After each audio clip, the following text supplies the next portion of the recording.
Welcome back, viewers, to the Marcus Morning Book Club. This week we'll be going over The Great Gatsby. It's an amazing read. I would recommend it to anyone and everyone.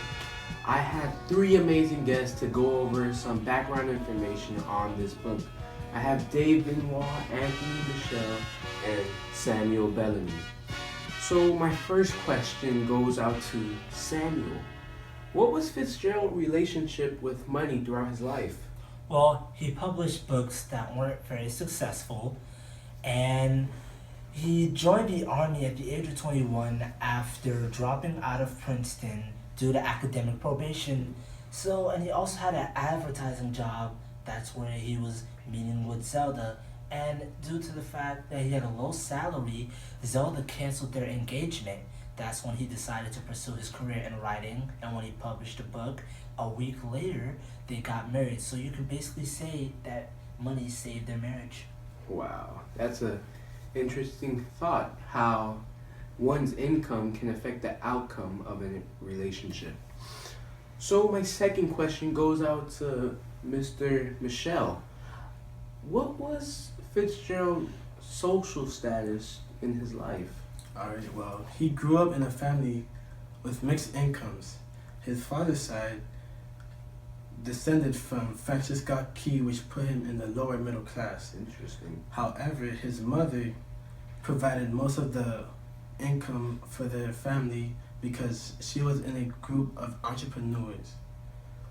As an adult, Fitzgerald grew in popularity by selling his novels and earned a steady income.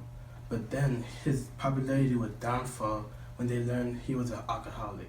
Wow, that's really interesting how one's reputation can be damaged by just one simple thing.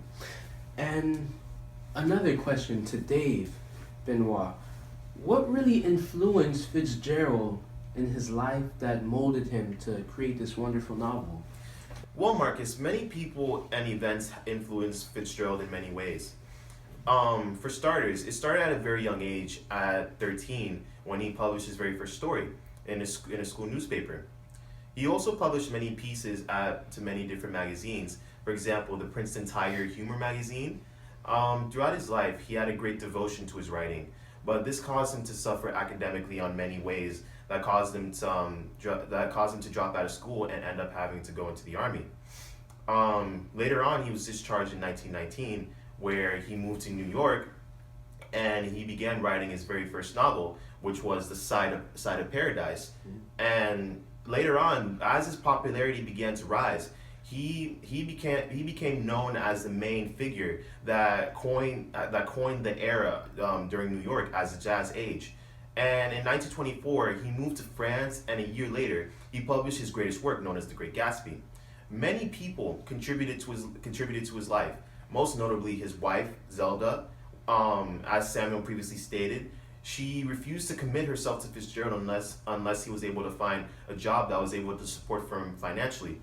He watched on as many of his friends and many individuals in his life grew more successful in their works, while he began to decline due to his decreasing popularity. Well, just a little background on who Zelda really is. She was a socialist and a novelist. They met in a country club in Montgomery, Alabama, and during the time they were married, over time, she was unfortunately diagnosed with schizophrenia. And she was diagnosed with schizophrenia. And with that, she had to live in clinics and specialized institutions. And after Scott Fitzgerald died, 4 years after, she passed away in a terrible way. She died in a fire which ended her life, which was a legacy ended there. And that's all for now, viewers. Next week we'll be going into how really Dr. Seuss really captured the cat in the hat. Well, you'll just have to wait to see. And that's all for Marcus Morning Book Show. Da, da, da, da, da.